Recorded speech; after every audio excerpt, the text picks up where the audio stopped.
Display ಕಾಣಿಸ್ತಿದೆ ಅಲ್ವಾ ನಿಮಗೆ, ಈ ಕಡೆ ನಿಮ್ಗೆ ಕಾಣಿಸ್ತಾ ಇರೋದು ಕಿಲೋಮೀಟ್ರ್, ಗಾಡಿ ಎಷ್ಟು ಫಾಸ್ಟ್ ಹೋಗುತ್ತೆ. ಟೋಟಲ್ ಸ್ಪೀಡ್ ಇರೋದು 220 ಕಿಲೋಮೀಟರ್ ಸ್ಪೀಡ್ ಐತೆ ಈ ಕಾರ್ಗೆ, ಓಕೆನಾ. ಆ ಕಾರ್ಗೆ ಸೇಮೇ ಇರುತ್ತೆ. ನಮ್ಮ ಸ್ಟ್ಯಾಂಡರ್ಡ್ ಇರೋದು 180 ಕಿಲೋಮೀಟರ್ ಫಾಸ್ಟ್. ಅಂದರೆ ನಮ್ಮ ಕಾರಲ್ಲಿ 225 ಅಂದರೆ 220 ನಾವು ರೀಚ್ ಏನು ಅಂದರೆ ಒಂದು 100 ಒಳಗಡೆ ಇರಬೇಕು. ಅಂದರೆ ನೀವು ಕೇಳ್ಬೋದು ಸರ್ 220 ಕೂಟವಲ್ಲ ಸರ್ ಏನಕ್ಕೆ ಅಂತ. ಏನೇ ಇದು ನಮ್ಮ ಸ್ಪೀಡ್ ಲೆವೆಲ್ ಕಂಟ್ರೋಲ್ ಆಗೋದು ನಮಗೆ 40 ಒಳಗಡೆ ಮಾಡಿ. ಈಗ ನೋಡಿ ನಾವು ಫಾಸ್ಟ್ ಹೋಗ್ತಾಯಿರ್ತೀವಿ ನಾವು ಹಿಂದೂರಲ್ಲಿ, ನಾನೇನೋ ಫಾಸ್ಟ್ ಹೋಗ್ತಾಯಿರ್ತೀವಿ, ಒಂದು 100-150 ಫಾಸ್ಟ್ ಹೋಗ್ತಾಯಿರ್ತೀವಿ. ಸಡನ್ ಆಗೋದು ಹಸುನೇ ಬಂದ್ಬಿಡ್ಬೋದು, ಇಲ್ಲ ಯಾರು ಅಡ್ಡ ಬರ್ಬೋದು. ಕಂಟ್ರೋಲ್ ಮಾಡಬೇಕು ಅಂತ ತಕ್ಕಂತ ಬ್ರೇಕ್ ಇರೋದಲ್ಲ, ಕ್ಲಚ್ ಹಿಡಿದು ಗೇರ್ ಚೇಂಜ್ ಮಾಡಿ ತಕ್ಕಂತ ಚೇಂಜ್ ಮಾಡಿದ್ರೆ ಮಾತ್ರ ಗಾಡಿ ಕಂಟ್ರೋಲ್ ಬರೋದು. ನೀವು ಬಿಡ್ತಾ ಇರ್ತೀಯ ತಕ್ಕಂತ ಬ್ರೇಕ್ ಹಿಡಿದುಬಿಟ್ರೆ ಗಾಡಿ ಇರೋಲ್ಲ. ನಮ್ಮ ಮುದುಕಿಗೆ ತಪ್ಪೋರ ಗಾಡಿ ಪಲ್ಟಿ ಆಗೋದು. ಯಾಕೆ 140 ಫಾಸ್ಟ್ ನಾವು ಕಂಟ್ರೋಲ್ ಮಾಡಬೇಕು ಅಂದರೆ 50ಇಂದ ಗೇರ್ನ ಚೇಂಜ್ ಮಾಡಿ ನೆಕ್ಸ್ಟ್ ಬಿಟ್ಟು ಇಲ್ಲ ಗಾಡಿ ಗೇರ್ ಚೇಂಜ್ ಮಾಡಿದ್ರೆ ಮಾತ್ರ ಗಾಡಿ ಸ್ಪೀಡ್ ಡೌನ್ ಆಗೋದು. ಆಗ್ತೈತಲ್ವ. ಅದಕ್ಕೆ ನಿಮ್ಮ ಕಾರಣ ಯಾವತ್ತೂ 100 ಒಳಗಡೆ ಗಾಡಿ ಇರ್ಬೋದು. ಆಮೇಲೆ ಈಗ ರೋಡಲ್ಲೆಲ್ಲ ನಿಮ್ಗೆ ಇರೋದೇ 100 ಒಳಗಡೆ ಇರ್ಬೇಕು. 100 ರೀಚ್ ಆದರೆ ಇರಬೇಕು. ಅರ್ಥ ಐತಲ್ವಾ. ಈ ಮೈಸೂರು ಟು ಬೆಂಗಳೂರು ರೋಡು ಎಲ್ಲ ಹೈವೇಗಳಿಗೆ 100 ಒಳಗಡೆ 4 ಆದರೆ ಗಾಡಿ ಓಡಿಸಿ. ಅದಾದಮೇಲೆ ನಿಮ್ಗೆ ಇಲ್ಲಿ 3 ಸಿಂಬಲ್ ಕಾಣಿಸ್ತಿದೆ, ಎಲ್ಲೋ ರೆಡ್ ಇರ್ತಾರ ಹಿಂಗೆ ಕಾಣಿಸ್ತಿದೆ ಎಲ್ಲರಿಗೂ. ಹಿಂದೆ ಬರೀ ಯಾರು ಕಾಣಿಸ್ತಿದೆ, ಈ ಸಿಂಬಲ್ ಕಾಣಿಸ್ತಿದೆ 3 ಸಿಂಬಲು. ಇದು ನಿಮಗೆ ಒಂದು ಹ್ಯಾಂಡ್ ಬ್ರೇಕ್ ಸಿಂಬಲ್. ಇದು ಹ್ಯಾಂಡ್ ಬ್ರೇಕ್ ಇದೆಯಲ್ಲ ಸಿಂಬಲ್, ಇಳಿಸಿದ್ರೆ ಲೈಟ್ ಹೋಗುತ್ತೆ. ಕಾಣಿಸ್ತಿಲ್ಲ ನಿಮಗೆ, ಇದನ್ನು ಹಾಕಿದ್ರೆ ಲೈಟ್ ಬರುತ್ತೆ. ನೀವು ಡ್ರೈವ್ ಮಾಡುವಾಗ ಇದು ತುಂಬ ಇಂಪಾರ್ಟೆಂಟು. ಎಷ್ಟೋ ಜನ ಇದನ್ನು ತಮಾಷೆ ತಿಳ್ಕೊಬಿಡ್ತಾರೆ ಹ್ಯಾಂಡ್ ಬ್ರೇಕ್ನ, ಬಿಡಿಯೋಣ ಏನಾಗಲ್ಲ ಅಂದ್ಬಿಟ್ಟು. ನೀವು ಲೈಟ್ ಹಿಡಿದುಬಿಟ್ಟು ಒಂದೇ ಆಗ್ಬಿಡ್ತವೆ, ಇಷ್ಟ ಗೊತ್ತಾಗ್ತಾ ಇರುತ್ತೆ, ಆದರೆ ಲೈಟ್ ಹಂಗೆ ಇರುತ್ತೆ. ಅದನ್ನ ಅಬ್ಸರ್ವ್ ಮಾಡಬೇಕು. ಅದೇನಾಗುತ್ತೆ, ಅಬ್ಸರ್ವ್ ಮಾಡಲಿಲ್ಲ ಅಂದರೆ ಹಿಂದೆ ಇರೋದು ಅಡ್ಜಸ್ಟ್ ಆಗಿರುತ್ತೆ, ವೀಲು ರಬ್ಬಾಗ್ಬಿಡ್ತೈತೆ. ಇಲ್ಲಿಂದ ಒಂದು ಹತ್ತಿರ ಮೈಸೂರು ಒಂದು ರಾಮನಗರ ಉಳಿತೀವಿ ಅಂತಪ್ಪ, ಏನಾಗ್ಬಿಡುತ್ತೆ ಲಾಕಾಗ್ಬಿಡುತ್ತೆ ಅಲ್ಲಿ. ಆಮೇಲೆ ಇನ್ನೊಂದು ಏನು ಗೊತ್ತಾ, ಎಷ್ಟೋ ಜನ ಕೇಳೋ ಪ್ರಶ್ನೆ ಏನಂದರೆ ಫೋನ್ ಮಾಡಿ, ಸರ್ ವಾಸ್ತಾ ಇದೆ ಸರ್ ಗಾಡಿ ತಿಳ್ಕೊಂತಾರೆ ಏನಕ್ಕೆ ಕ್ಲಚ್ ಪ್ರಾಬ್ಲಮ್. ಈ ಕ್ಲಚ್ನ ನಾವು ಗೇರ್ ಹಾಕಿಸೋಣ, ಕ್ಲಚ್ನ ಬಿಟ್ಬಿಡ್ಬೇಕು ಫುಲ್ಲು. ನಾವು ಹೇಳ್ತಿರ್ತೀವಿ ಕ್ಲಚ್ ಏನಕ್ಕೆ ಕ್ಲಚ್ ಕಾರ್ಡು ಇಷ್ಟೇ ಇರುತ್ತೆ, ಅವಾಗ ಸ್ಮೆಲ್ ಬರುತ್ತೆ. ಅದನ್ನ ಯಾವತ್ತೂ ಕ್ಲಚ್ ಮಾಡೋದು ಬರ್ಸ್ಕೊಳ್ದು ಕಾರಲ್ಲಿ. ಅರ್ಥಾಗಿಲ್ವಾ. ಗೇರ್ ಹಾಕ್ತೆ ರಿಲೀಸ್ ಮಾಡ್ಬೋದು. ಹಾಗೇನಾಗುತ್ತೆ, ಕ್ಲಚ್ ಸ್ಮೆಲ್ ಬರೋಲ್ಲ. ಕ್ಲಚ್ ಸ್ಮೆಲ್ ಗೊತ್ತಿದ್ರೆ ಕ್ಲಚ್ ಕಾರ್ಡ್ ಎಲ್ಲೆಲ್ಲಿ ಪ್ರಾಬ್ಲಮ್ ಬರ್ಬೋದು, ಗಾಡಿ ಸೆಕ್ಷನಲ್ಲಿ ಹಿಡಿದು ಬಿಡ್ತಾರೆ. ಇವಾಗ ಏನು ಮಾಡಿ ಗೇರ್ ಹಾಕೊಳ್ಳಿ, ಪ್ರೆಷರ್ ಕೊಡಬೇಡಿ ಗಾಡಿ. ಅರ್ಥ ಇದಲ್ವಾ, ನಿಮ್ಗೆ ಕೇಳಿಸ್ದಲ್ವಾ. ಪ್ರೆಷರ್ ಕೊಡಬಾರ್ದು ಕ್ಲಚ್ಗೆ. ಏಕೆ ಅಂದರೆ ಎಲ್ಲ ಕಾರು ಒಂದೇ ಕ್ಲಚ್ ಕೊಡೋಲ್ಲ. ಇದಕ್ಕೆ ಕ್ಲಚ್ ಕೊಟ್ಟರೆ ರೇಟ್ ಬೇರೆ, ಆ ಕಾರ್ಗೆ ಬೇರೆ, ಸ್ಯಾಂಟ್ರೋಗೆ ಬೇರೆ ರೇಟ್ ಬೇರೆ ತೋರಿಸಿದೆ. ಯಾವತ್ತಷ್ಟು ಗೇರ್ ಆಗಿದ್ರೆ ಕ್ಲಚ್ನ ಇಲ್ಲಿ ರಿಮೂವ್ ಮಾಡಿ ಗಾಡಿ ಬರುತ್ತೆ. ಅರ್ಥದಲ್ವಾ ಕ್ಲಚ್ಗೆ. ಯಾಕೆಂದರೆ ಬಣ್ಣ ತಗೊಂಡು ಅಣ್ಣ ಇಲ್ಲಿಂದ ತಗೊಂಡು ಇದಕ್ಕೆ ಇರೋದಕ್ಕೆ ಹಿಡಿದೀವಿ ಆಗುವಾಗ ಸ್ಮೆಲ್ ಮಾಡಬೇಕು. ಯಾಕೆ ಬೇಡ ಕ್ಲಚ್ ಬಿಟ್ಟಿಲ್ಲ ತಿಳ್ಕೊಬೇಕು. ಯಾವತ್ತೂ ಕ್ಲಚ್ ಮಾತ್ರ ಹಿಡಿದು ಗಾಡಿ ಓಡಿಸ್ಬೋದು. ಆ ಥರ ಓಡಿಸಿದ್ರೆ ಕ್ಲಚ್ ಪ್ಯಾಡ್ ಇದೆ. ಅದಾದಮೇಲೆ ಕ್ಲಚ್ ಪ್ಯಾಡ್ಗೆ ಹೋದಾಗ ಹೆಂಗೆ ಗೊತ್ತಾಗುತ್ತೆ ಅಂದರೆ ಗೇರ್ ಬೀಳಲ್ಲ, ಕ್ಲಚ್ ಬಿಟ್ಟರೆ ಗಾರೆ ಮುಂದಕ್ಕೆ ಹೋಗಲ್ಲ, ವೈಬಲ್ ಸೌಂಡ್ ಬರುತ್ತೆ ಉಳಿ ಅಂತ. ಆ ಥರ ಆದರೆ ಕ್ಲಚ್ ಪ್ಯಾಡ್ ಓಕೆನಾ. ಅದಾದಮೇಲೆ ಮೇಲ್ಗಡೆ ಇರೋದು ಬ್ಯಾಟ್ರಿ ಸಿಂಬಲ್, ರೆಡ್ಡಲ್ಲಿ ಕಾಣಿಸ್ತಿದೆ ಗೊತ್ತಾ ಬಾಕ್ಸ್ ಥರ, ಇದು ನಿಮಗೆ ಬ್ಯಾಟ್ರಿ ಸಿಂಬಲ್ ಅಂತ ಕಾಣಿಸುತ್ತೆ. ಬ್ಯಾಟ್ರಿ ಸಿಂಬಲ್ ಹೆಂಗೆ ಗೊತ್ತಾಗುತ್ತೆ ಅಂದರೆ ನೀವು ಒಂದು ಅನ್ಬೋದು, ಇವಾಗ ಸರ್ ಲೈಟ್ ಬಂದ್ಬಿಟ್ಟೈತೆ, ಆ ಲೈಟ್ ಬಂದಾಗ ಬ್ಯಾಟ್ರಿ ಪ್ರಾಬ್ಲಮ್ ಆಗಿದೆ ಅಂತ ಅದು ಬ್ಲಿಂಕ್ ಆಗ್ತಾರಂತೆ. ಆವಾಗ ನಿಮಗೆ ಎಲ್ಲ ಕಾರು ಸೇಮ್ ಇರುತ್ತೆ, ಕಿಲೋಮೀಟ್ರಲ್ಲಿ ಹೆಂಗೆ ಇರುತ್ತೆ ಪಕ್ಕ ಓಕೆನಾ.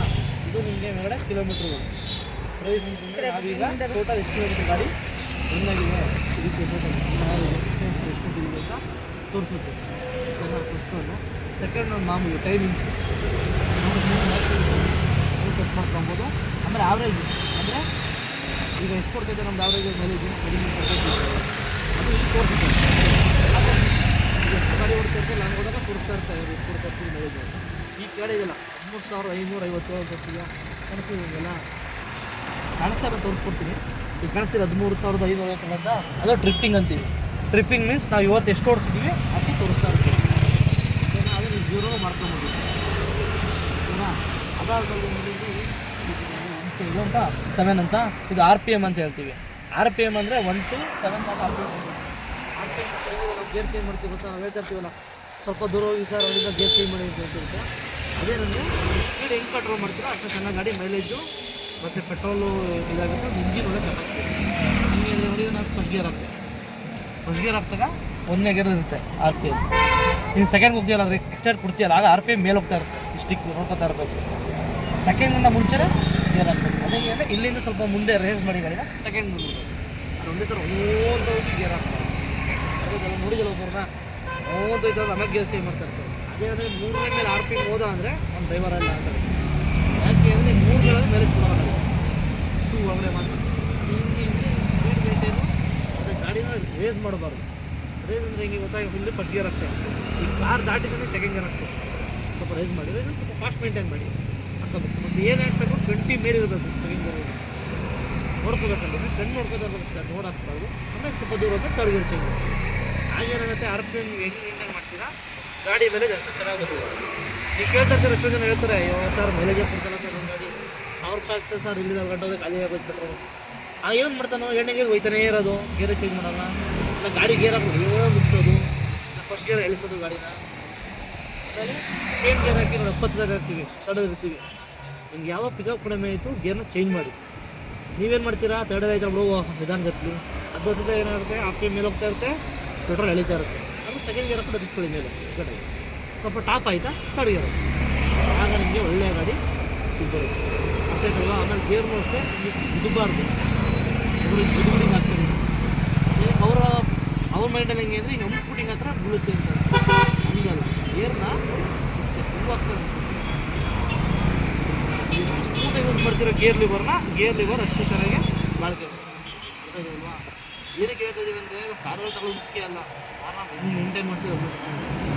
ಒಂದೊಂದು ಕಾರ್ ಒಂದು ದುಡ್ಡು ಹೋದರೆ ಸರ್ವಿಸ್ ಕೊಟ್ಟರೆ ಕಾರ ಮಿನಿಮಲ್ 10,000 ಬರೀ ಏನಂದರೆ ಓಡೋ ಸರ್ವಿಸ್ಗೆ ಬೇರೆಲ್ಲ ಆಗ ನಾವು ಏನು ಕಾರಣಗಳು ಓಕೆನಾ? ಇದು ಅರ್ಥ ಇದಲ್ಲ ಬಗ್ಗೆ. ಆಮೇಲೆ ಕೆಡೆ ಇದೆಯಲ್ಲ ಅದು ಅಂತ ಕಾಣಿಸ್ತಿದ್ಯಾ ಕೆಡೆ? ಇಲ್ಲಿ ಈಗ ಪೆಟ್ರೋಲ್ ಏನಾಯ್ತೈತೆ ಏನಕ್ಕೆ ಹಂಗಂತ ಅದದು ಪೆಟ್ರೋಲ್ ಕಮ್ಮಿ ಇದೆ.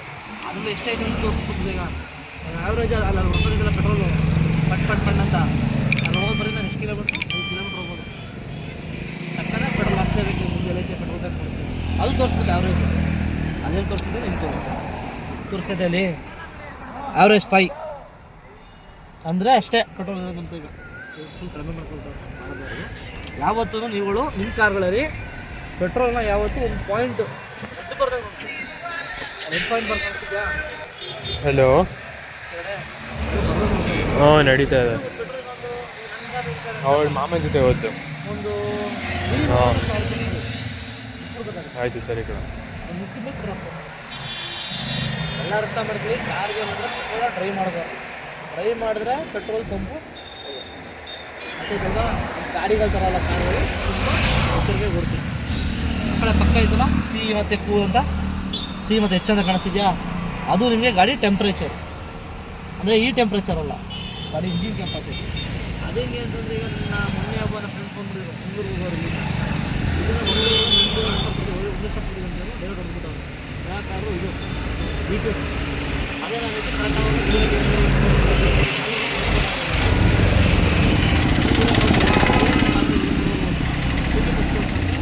ಫುಲ್ ಬಾಯ್ಲ್ ಆಗ್ತಿದ್ದು ರೇಡಿಯೇಟ್ರ್ ಏನು ಮುಟ್ಬೇಡ. ಒಂದು 2 ಗಾಡಿ ಸ್ಟಾರ್ಟ್ ಮಾಡಿ ಮುಟ್ಕೊಂಡು ಬಂದಿರೋದು ತಣ್ಣಗಾಯ್ತು. ರೇಡಿಯೇಟ್ರ್ ಓಪನ್ ರೇಡಿಯೇಟ್ರ್ ನೀವು ಖಾಲಿ ಹೋಗ್ಬೇಕು. ಅವಾಗ ಏನು ಮಾಡಿದ್ವಿ, ಅಲ್ಲಿ ಹತ್ರ ಇದು ನೋಡಿ ತಗೊಬಂದು ಅಣ್ಣಪ್ಪ ಫ್ಯಾನ್ ಸ್ಟಾರ್ಟ್ ಮಾಡಿ ಒಂದು ಫ್ಯಾನ್ ಅಂತ ಇರುತ್ತೆ ಓಡ್ತಾ ಇರ್ಬೇಕು. ಎಲ್ಲ ಓಡಿದ್ರೆ ನಿಮಗೆ ಇಂಜಿನು ನೀವು ಕೂಡ ನಮ್ಮ ಥರ ಸೇಮ್ ಮೂಮೆಂಟ್ ನಾವು ಯಾವ ಥರ ಒಂದು ಬಾಡಿ ಕೂಲ್ ಮಾಡ್ಕೊಳ್ತೀವಿ ಅದೇ ಥರ ಇಂಜಿನ್ ಸಿಲಿಂಡರ್ ಇರಬೇಕು, ಹೇಗೆ ವಾಟರ್ ಇರಬೇಕು, ಫ್ಯಾನ್ ಇರಬೇಕು. ನಮ್ಮ ಫ್ಯಾನ್ ಅಂದರೆ ಕಾಡೋದು ಫ್ಯಾನ್ ಗಾಡಿ ರನ್ನಾಗಿ ಯಾವ ನೀರು ಆಗುತ್ತೆ ಅವಾಗ ಕಾರು ರನ್ ಆಗುತ್ತೆ ಇಂಜಿನ್. ಅರ್ಥ ಆಯ್ತಲ್ವಾ? ಅದು ಇಷ್ಟು ಡೆಫಿನೇಷನ್ ಇದೆ ಅಲ್ವಾ? ಇದು ನಿಮಗೆ AC ಹೆಂಗೆ ನಿಮಗೆ ಇದು ಕೂಲಿಂಗ್, ಇದು ಫ್ಯಾನ್. AC ಏನು ಮಾಡ್ತೀವಿ, ನೀವು ಆನ್ ಮಾಡಿದ್ರೆ AC ಇದು AC ಫ್ಯಾನ್.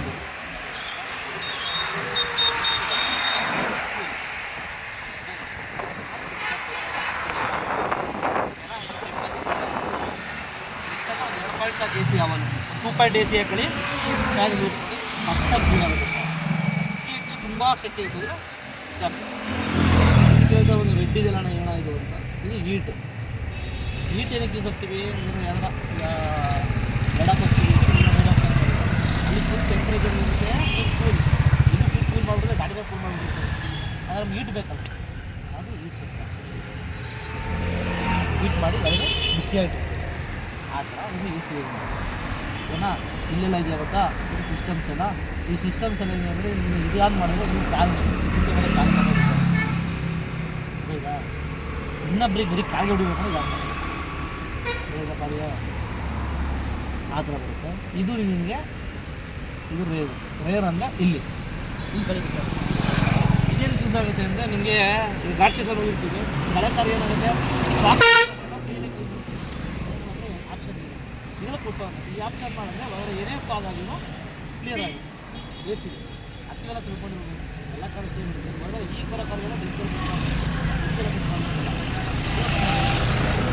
ಆಫ್ ಮಾಡ್ತಾರೆ ಅಲ್ಲೇ ಹೋಯ್ತು ಗ್ಲಾಸು ಆಫ್ ಇದು AC ಆಮೇಲೆ AC ಅನ್ನೋದು ಎಷ್ಟು ಜನ ಮಾಡ್ತಾರೆ ಇದನ್ನು ಆಫ್ ಮಾಡ್ತಾರೆ ಫ್ಯಾನ್ ಹೊಡ್ತಾ ಇರುತ್ತೆ ಗೊತ್ತಾಗಲ್ಲ ಅಂತ ಫ್ಯಾನ್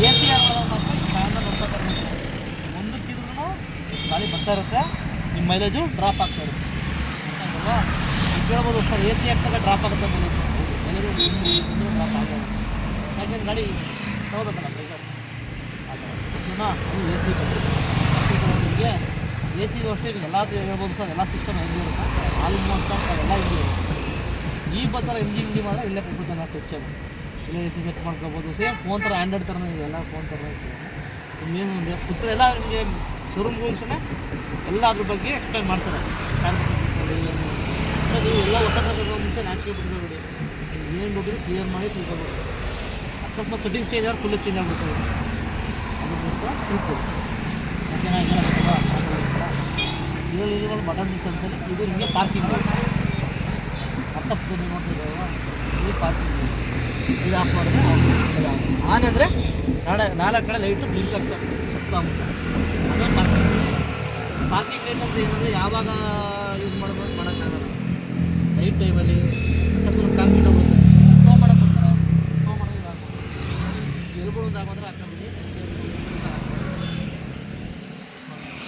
ಮಾತ್ರ ಬೈದ್ಬಿಡುತ್ತೆ ಓಕೆನಾ ಇವೆಲ್ಲ ಇದರಲ್ಲಿ ಬಟನ್ಸ್ಗಳು ಫುಲ್ಲಿ ನೋಡೋದು ಮಾತ್ರ ಬರುತ್ತೆ ಓಕೆನಾ ಇದು ಒಂದು ಮಾಮೂಲಿ ಮೂರು ಅಂದ್ಮೇಲೆ ಮಾಮೂಲಿ ಹಾಕೊಂಡು ಈಗಿನ AC ಕೊಟ್ಟು ಅಂತೇಳಿ ಈಗ AC ಕೊಟ್ಟು ಎಷ್ಟೋ ಜನ ಹಾಕಿ ಚಾರ್ಜ್ ಮಾಡೋರು ಯಾರೂ ಇಲ್ಲ ಚಾರ್ಜಿಂಗ್ ಪಾಯಿಂಟು ನೀವು ನೋಡಿರ್ಬೋದು ಎಷ್ಟೊಂದು ಗಾಡಿ ಇರಬೇಕಲ್ಲ ಈ ಸ್ಪಾಟು ಸೆನ್ಸರ್ ಇರ್ತದೆ ವೈರ್ಲೆಸ್ ಚಾರ್ಜರ್ ಇದು ವೈರ್ಲೆಸ್ ಚಾರ್ಜರ್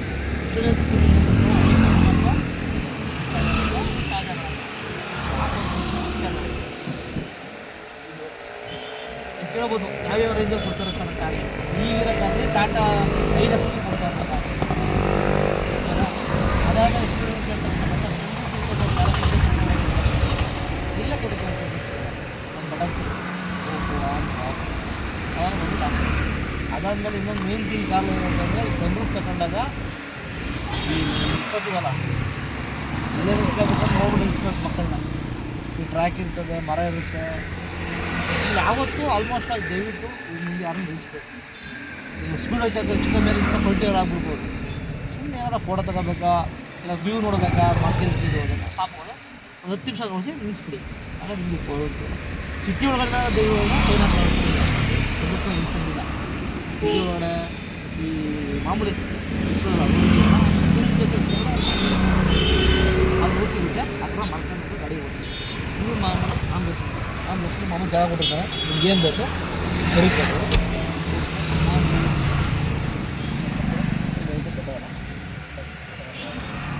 ಇಲ್ಲ ರೇಟ್ ಗ್ಲಾಸ್ ಕೊಟ್ಟಿರ್ತಾರೆ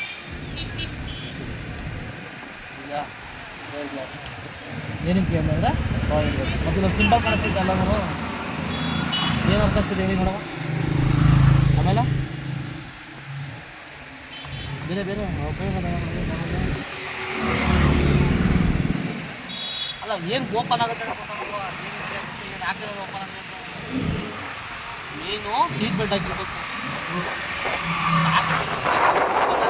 ಈ ಸೀಟ್ ಬೆಲ್ಟ್ ಹಾಕಿಕೊಂಡು ಏರ್ ಬ್ಯಾಗ್ ಹಾಕಿರೋದು ಅದು ಓಪನ್ ಆದ್ರೆ ನಾವು ಬರ್ತಿಲ್ವ ಯಾಕೆ ಅಂದರೆ ಸೀಟ್ ಬೆಲ್ಟ್ ಹಾಕಿದ್ರೆ ಎಲ್ಲ ನಡೆಯುತ್ತೆ ಏರ್ ಬ್ಯಾಗ್ ಬರೀ ಏರ್ ಬ್ಯಾಗ್ ಮುಗಿಸ್ಬೇಕು ಈಗ ನೋಡು ಇಲ್ಲಿ ಇರುತ್ತೆ ಆಕ್ಸಿಡೆಂಟ್ ಆಯ್ತು ಮುಂದ್ಕೊಂಡು ಹೋಗುತ್ತೆ ಏರ್ ಬ್ಯಾಗ್ ಓಪನ್ ಆಗುತ್ತೆ ಮುಖ ಫುಲ್ಲು ಓಪನ್ ಆಗಿ ತೊಗೊಬಿಡ್ತೀವಿ ಅದಕ್ಕೆ ಏನು ಮಾಡಬೇಕು ಸೀಟ್ ಬೆಲ್ಟ್ನ ಇಬ್ಬರು ಹಾಕ್ಸಿರ್ಬೇಕು ಈಗ ಆಮೇಲೆ ನೀವು ಕಾರ್ ಓಡಿಸೋದು ಅಷ್ಟೇ ಏನು ಇಬ್ಬರಿಗೂ ಸೀಟ್ ಬೆಲ್ಟ್ ಹಾಕ್ಸಿರ್ಬೇಕು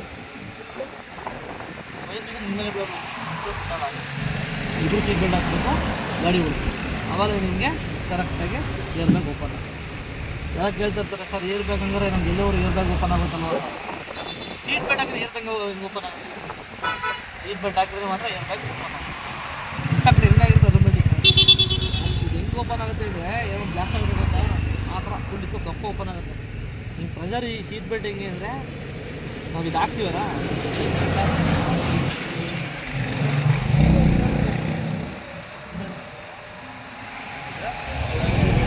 ಲಾಕ್ ಆಗುತ್ತೆ ಇವೆಲ್ಲ ಏನಂದರೆ ದಿನ ಓಡಿಸಿರ್ತಾರಲ್ಲ ಲಾಕ್ ಆಗೋದಿಲ್ಲ ನಿಮಗೆ ಮುಂದಕ್ಕೆ ಬಿಡಲ್ಲ ಅದು ಇಷ್ಟಿಗೆ ಬಂದು ಇಷ್ಟಿಗೆ ತಡೆಯೋದು ಹಿಂಗೆ ಇದಕ್ಕೆ ಬರೋ ಬಿಡಲ್ಲ ಏರ್ಬೇಕು ಓಪನ್ ಬರೀ ನಿಮಗೆ ಇಂಪ್ಯಾಕ್ಟ್ ಆಗುತ್ತೆ ಸ್ವಲ್ಪ ಮೂವ್ ಆಗುತ್ತೆ ಸಾಯಲ್ಲ ಕೇಳ್ಬೋದು ಅಂದರೆ ಸರ್ ಓಪನ್ ಆಗುತ್ತೆ ಓಪನ್ ಆಗೇ ಹೋಗುತ್ತೆ ಕಾರ್ಪಲ್ ಅವರು ನಾನು ಆಲ್ಮೋಸ್ಟ್ ಅಲ್ಲಿ ನೋಡಿದ್ರೆ ಇಂಪ್ಯಾಕ್ಟ್ ಆಗೋದು ಏರ್ ಬ್ಯಾಗ್ ಓಪನ್ ಆಗಲಿಲ್ಲ ಅಂದರೆ ಸೀಟ್ ಬೆಲ್ಟೇ ಸೀಟ್ ಬೆಲ್ಟ್ ಹಾಕ್ಬೇಕು ಸೀಟ್ ಬೆಲ್ಟ್ ಹಾಕಿ ಅರ್ಥ ಆಯ್ತಾವ ಇದೆಯಲ್ಲ ಬೇಸಿಕ್ಕು ಯಾರು ಡೌಟ್ ಇದೆಯಾ ಏನು ಡೌಟ್ ಇದೆ ಇಲ್ಲೇ ಕ್ಲಿಯರ್ ಮಾಡ್ಕೊಡಿ ಯಾಕೆ